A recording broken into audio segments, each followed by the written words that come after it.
नमस्कार दोस्तों, मैं युधिष्ठिर चौधरी आपका आपके YouTube channel YES maths classes पर स्वागत करता हूं। दोस्तों, आज इस वीडियो में हम लेकर आए कि आरआरबी में ग्रुप डी की लेवल 1 के लिए बम्पर वैकेंसी निकाली गई है, जिसके ऑनलाइन एप्लीकेशन कब से शुरू होंगे, अंतिम तिथि क्या रहेगा, कितना एप्लीकेशन फीस आपको देना है, कुल पदों की संख्या कितनी है और आपकी क्वालिफिकेशन क्या मांगी गई है और आपको किस जोन से आपको फॉर्म फिल करना चाहिए ताकि आपका वहां पर रिक्रूटमेंट में सिलेक्शन हो जाए। तो आइए सबसे पहले बात करते हैं यहाँ का प्रारंभिक तिथि की। तो इसकी प्रारंभिक तिथि 31/1/2026 है, यानी कि 31 जनवरी 2026 से ऑनलाइन एप्लीकेशन शुरू हो चुके हैं। अंतिम तिथि 2/3/2026 यानी कि 2 मार्च 2026 तक आप इसका ऑनलाइन एप्लीकेशन जमा करा सकते हैं। आवेदन शुल्क आप 4 मार्च 2026 तक जमा करा सकते हैं। अगर आप जनरल या फिर ओबीसी के कैंडिडेट हैं तो आपको 500 रुपये आवेदन शुल्क देना होगा। अगर आप SC, ST, EWS, महिला या ट्रांसजेंडर है तो आपको 250 रुपये का आवेदन शुल्क देना होगा। ये आवेदन शुल्क आप debit card, credit card, net banking या कैश कार्ड के थ्रू जमा करा सकते हैं। इसके बाद हम बात करते हैं रिफंड की। तो अब जब आप CBT कंप्लीट कर लेंगे उसके बाद जनरल और ओबीसी कैंडिडेट को 400 रुपये रिफंड कर दिए जाएंगे और बाकी को यहाँ पर 250 रुपये रिफंड कर दिए जाएंगे। इसके बाद हम बात करते हैं आयु की। तो आपकी आयु 1 जनवरी 2026 को कैलकुलेट की जाएगी। उस समय आपकी आयु 18 वर्ष से 33 वर्ष तक होनी चाहिए।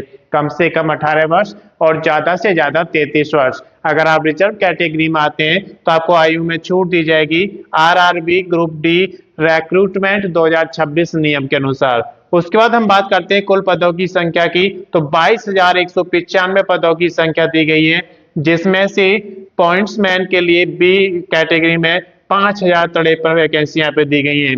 असिस्टेंट के लिए 5,306 वैकेंसी दी गई हैं, जिसमें ट्रैक मशीन के लिए 597 वैकेंसी दी गई हैं। असिस्टेंट ब्रिज के लिए 600, असिस्टेंट पाथवे के लिए 300, असिस्टेंट SNT के लिए देख सकते हैं यहाँ पर ट्रैक मेंटेनर जो कि ग्रेड 4 है, यहाँ पर 11,032 वैकेंसी दी गई है। योग्यता यहाँ पर क्लास 10 ITI आपके पास होना चाहिए 11 ट्रेंड में, NCVT या फिर SCVT के थ्रू। इसके बाद आप जॉन वाइज वैकेंसी यहाँ पर देख सकते हैं। SCR सिकंदराबाद में 1014 वैकेंसी दी गई है। SER कोलकाता में 949 वैकेंसी दी गई है। ECR हाजीपुर में 993 वैकेंसी दी गई है। CR मुंबई में 1979 वैकेंसी दी गई है। ER कोलकाता के लिए 1173 वैकेंसी दी गई है। NFR गुवाहाटी के लिए 1776 वैकेंसी दी गई है।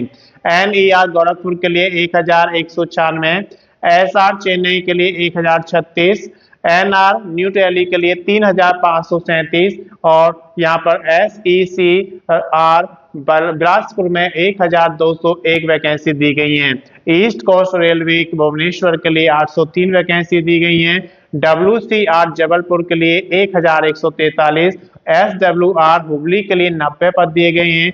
NCR इलाहाबाद के लिए 1183 और NWR जयपुर के लिए 974 पदों की संख्या दी गई है। तो ये जोनल वाइज वैकेंसी आपको दी गई है, जिसमें वेस्टर्न रेलवे मुंबई में 3148 वैकेंसी दी गई है। अब बात करते हैं कि कंपटीशन सबसे कम कहां पर रहेगा, उसके अकॉर्डिंग आप अपना फॉर्म फिल कर सकते हैं। तो अगर सबसे ज्यादा वैकेंसी की बात करते हैं तो यहाँ पर मुंबई और न्यू दिल्ली में दी गई है, जहां पर कंपटीशन ज्यादा होने के चांसेस हैं, क्योंकि जो बच्चे हैं वहां पर ज्यादा जाते हैं जहां पर वैकेंसी सबसे ज्यादा होती है। तो आपको ऐसे जोन यहाँ पर चूज करने हैं जहां पर वैकेंसी ना कम है और ना सबसे ज्यादा है। तो ऐसी जगह जो वैकेंसी होती है वहां पर कम से कम बच्चे जाने की उम्मीद होती है, तो कंपटीशन कम से कम रहेगा। मैं समझता हूं कि इस वीडियो के माध्यम से आपको आरआरबी ग्रुप डी रिक्रूटमेंट 2026 के बारे में संपूर्ण जानकारी मिल गई होगी। अगर अभी तक आपने चैनल को सब्सक्राइब नहीं किया, सब्सक्राइब करें, वीडियो को लाइक करें और ज्यादा से ज्यादा शेयर करें, ताकि ये वीडियो उन सभी दोस्तों के पास पहुंचे जो आरआरबी में ग्रुप डी की जॉब करना चाहते हैं। अगर आपने पिछला वीडियो नहीं देखा है तो उसका लिंक मैं इसके डिस्क्रिप्शन में शेयर कर दूंगा, आप वहां से देख सकते हैं। धन्यवाद।